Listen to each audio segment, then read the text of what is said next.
Welcome to Starbound, where every star tells a story. What if the ultimate weapon against a ruthless alien invasion turned out to be laughter? Let's get into the story. Admiral Grayson stared at the tactical display in disbelief. The years he had put into this to get this far had carved worn lines on his face like a river carving out a canyon. Humanity had overreached, spreading too far too quickly. Their solar system with its gas giants had become targets for the Fukan Empire, full of minerals and gases to exploit. It was perfect for them. The sensor readings made no sense. The Fukan fleet had just turned up, only a few hours' notice from when their long-range sensors had picked up their movement. Not enough time to evacuate, but the sensor readings made no sense. "Sir, they're just sitting there," Grayson's comms officer blurted out. The Fukan flagship, their gargantuan dreadnought known as the Fist of Kraltar, was a marvel of alien engineering. Its energy shields alone could withstand the combined firepower of Earth's orbital defense fleet. Yet, it wasn't vaporizing cities. It was listing, drunkenly, seemingly adrift in space. "Sir, incoming transmission from the flagship!"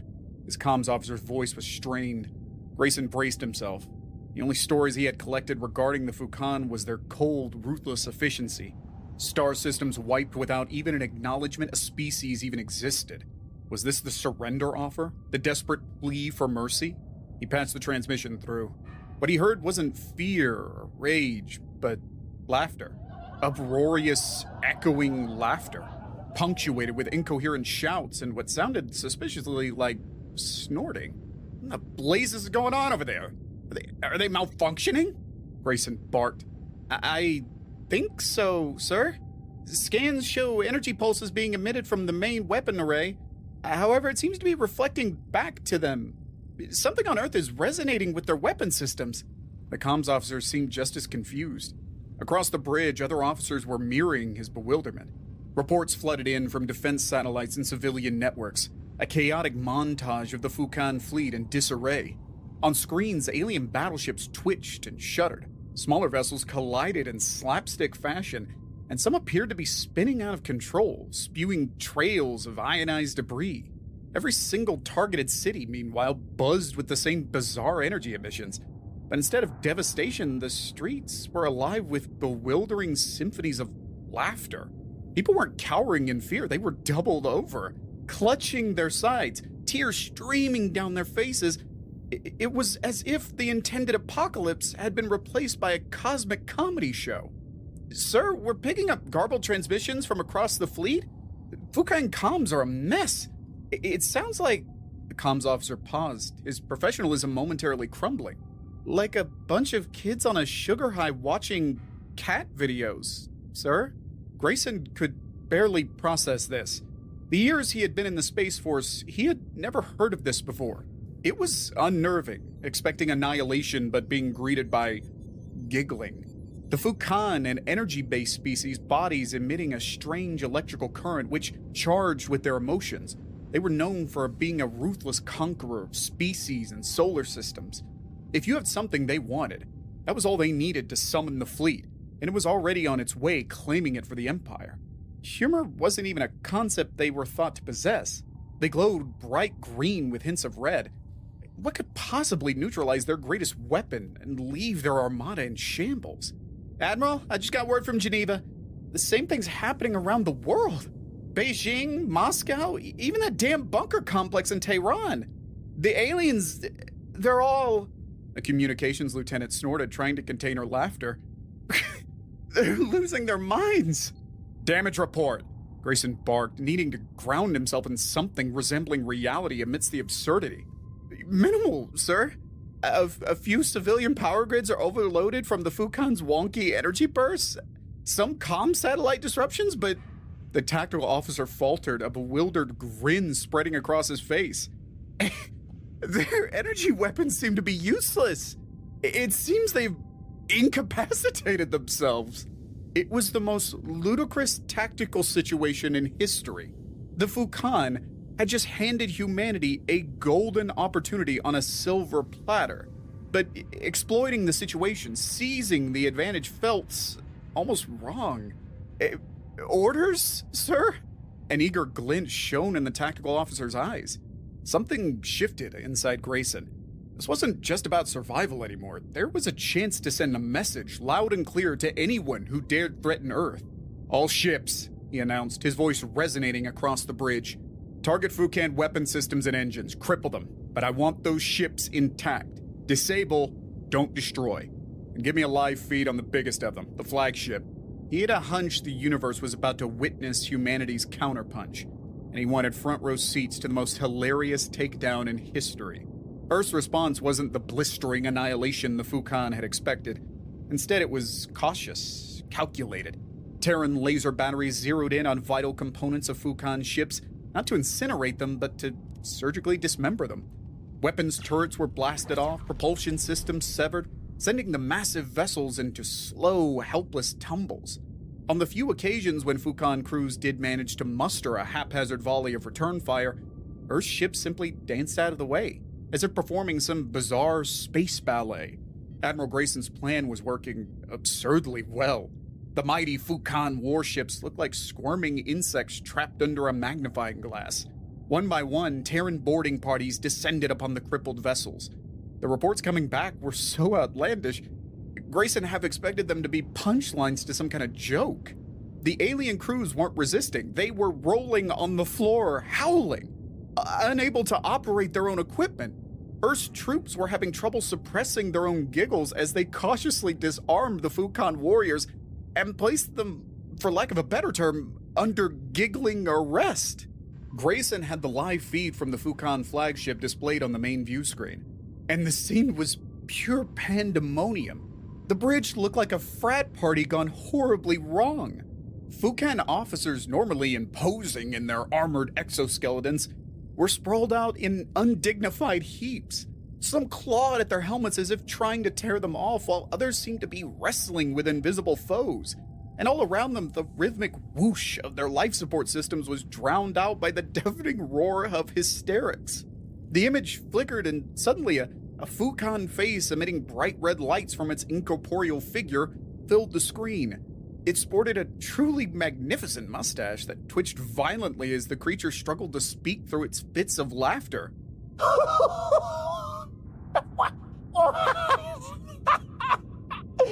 What have you done to us?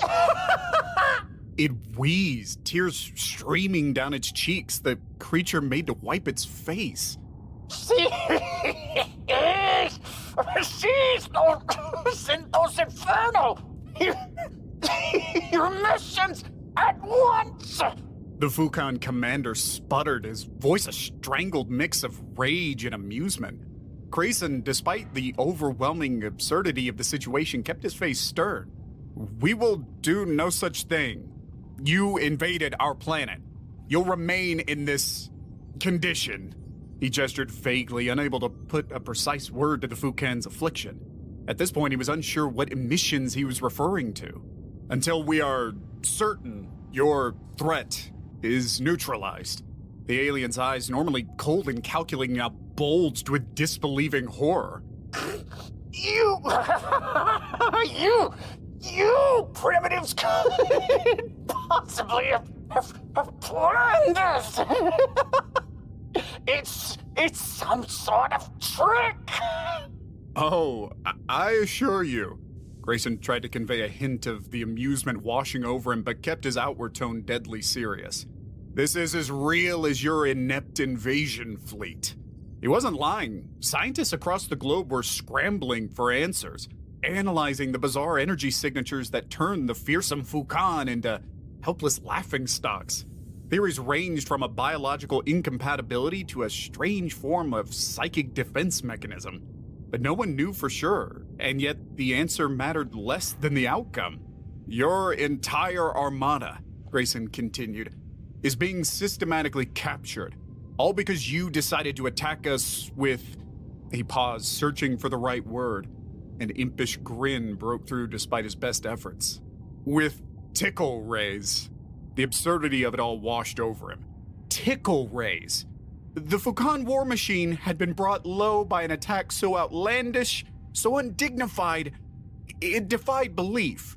And yet it was undeniably their reality. The Fukan commander, likely once an imposing figure, was now reduced to a gasping, giggling heap.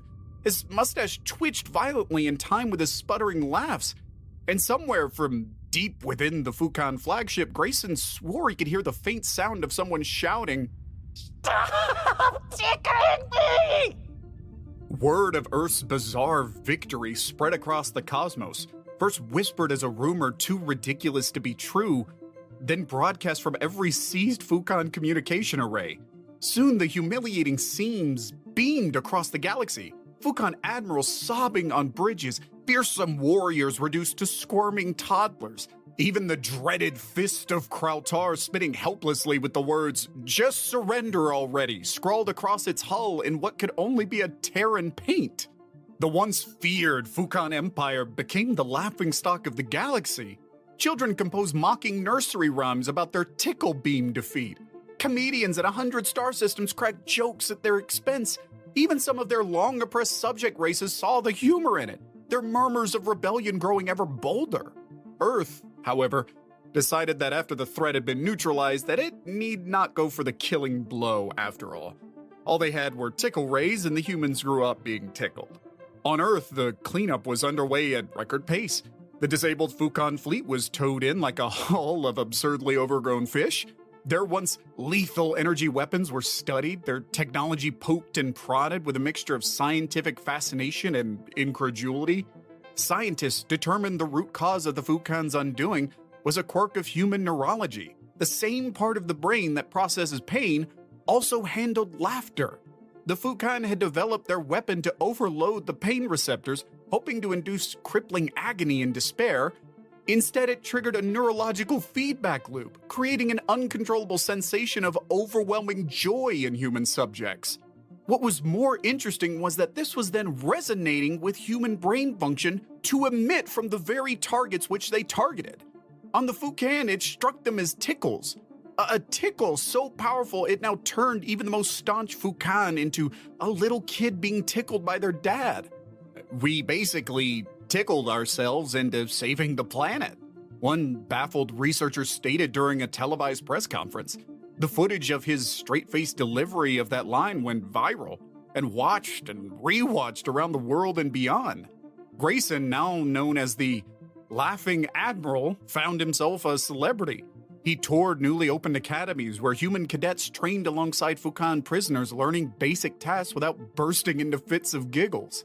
News crews followed him on diplomatic missions where shamefaced Fukan dignitaries mumbled apologies and paid reparations in the form of technology far exceeding their initial weaponry. He even sat for an interview on a famous galactic talk show, barely able to keep a straight face as the comedian host tried to reenact the battle using interpretive dance. Humanity did more than just survive the Fukan invasion, they thrived on it. The captured alien technology fueled a surge in innovation.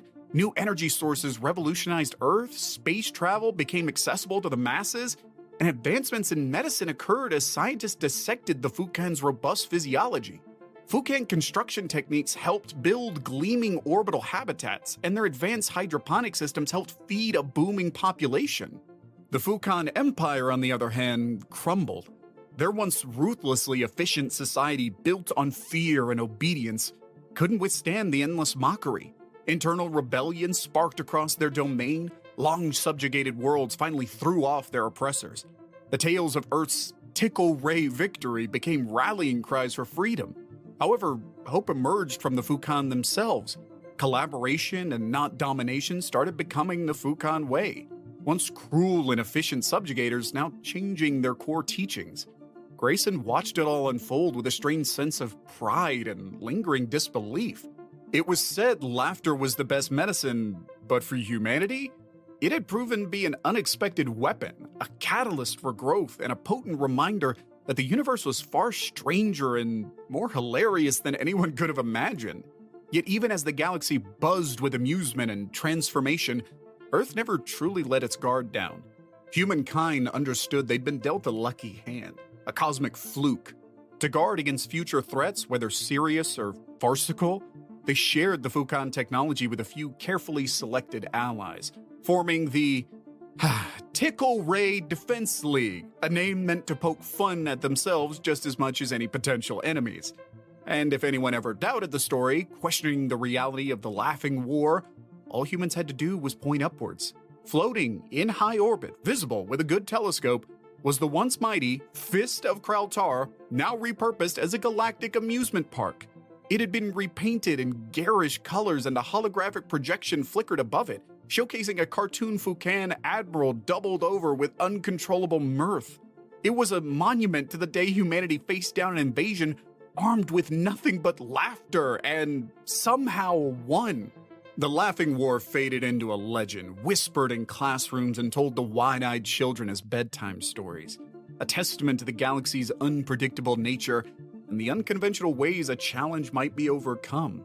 The holographic recordings of the Fukan's hysterical breakdown, once a source of ceaseless entertainment, were now museum exhibits, still drawing the occasional chuckle from nostalgic visitors. Admiral Grayson retired a hero, his name uttered with a mix of reverence and amusement by the fresh-faced recruits he'd helped train at the academies he'd established. He led a peaceful life on a terraformed Martian outpost. His daily routine included tending to a lush garden, a nod to the advanced Fukan hydroponics that had helped humanity feed its expanding population, and occasionally granting interviews, where he always found it slightly surreal to revisit how laughter had fundamentally reshaped his life and the fate of an entire planet. Yet even surrounded by the fruits of their unexpected victory, there were moments of contemplation. Grayson had watched the once terrifying Fukan Empire dissolve into a relic of the past, replaced by the Fukan Republic. But as he stood beneath the Martian sky, observing the twinkling web of orbital cities powered by alien technology, he couldn't shake an unsettling question. Was there something else out there? Some other species in a distant corner of the universe with their own unthinkable weapon aimed at Earth? And if so, what hidden quirk of humanity might come to their rescue the next time? These thoughts weren't rooted in fear, but in a quiet, seasoned anticipation. Humanity had faced the galaxy's absurdity and emerged not only victorious, but fundamentally changed. Whatever threat loomed on the cosmic horizon, Grayson had a peculiar faith in humankind's ability to weather it. Not always through superior force or cunning, but with a disarming joke, an infectious grin, or perhaps even a well-timed attack of the giggles. After all, he'd learned firsthand that the universe had a wicked sense of humor, and humanity, with a little luck and a lot of resilience, had finally learned to roll with the punchline. The final news broadcast faded, the holographic image of Grayson flickering out of existence. The museum exhibit reset, the relics of Fukan technology gleaming under the stark lights. A murmur rippled through the crowd, a mix of hushed awe and the lingering echo of laughter. The story of the Laughing War, once a source of boundless amusement, now held a deeper resonance. It stood as a testament to humanity's resilience and its capacity to find strength in the face of an utterly perplexing adversary. Among the onlookers, a young human girl tugged at her mother's sleeve. Mommy, is it really true? Did we beat the aliens by making them laugh? Her eyes held not only childlike wonder, but also a spark of something more, an insatiable curiosity about the world and her place within it.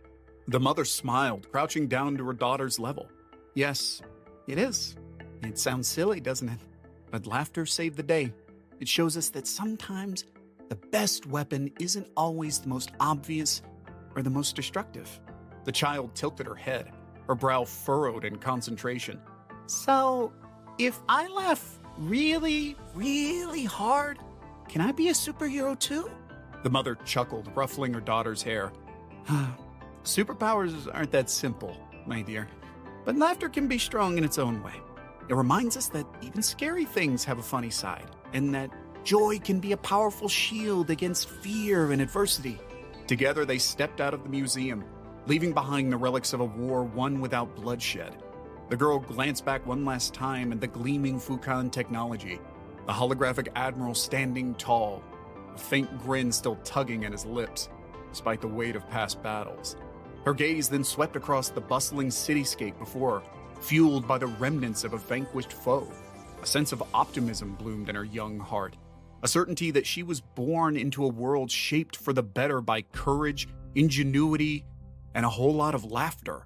The future, of course, was uncertain, There might be other threats lurking in the depths of the cosmos, dangers that couldn't be overcome with a simple giggle, but whatever the galaxy might throw their way, humankind now possessed a newfound wisdom, an understanding of their unexpected potential, the unwavering joy at their core, and the unpredictable advantage hidden behind a simple human smile.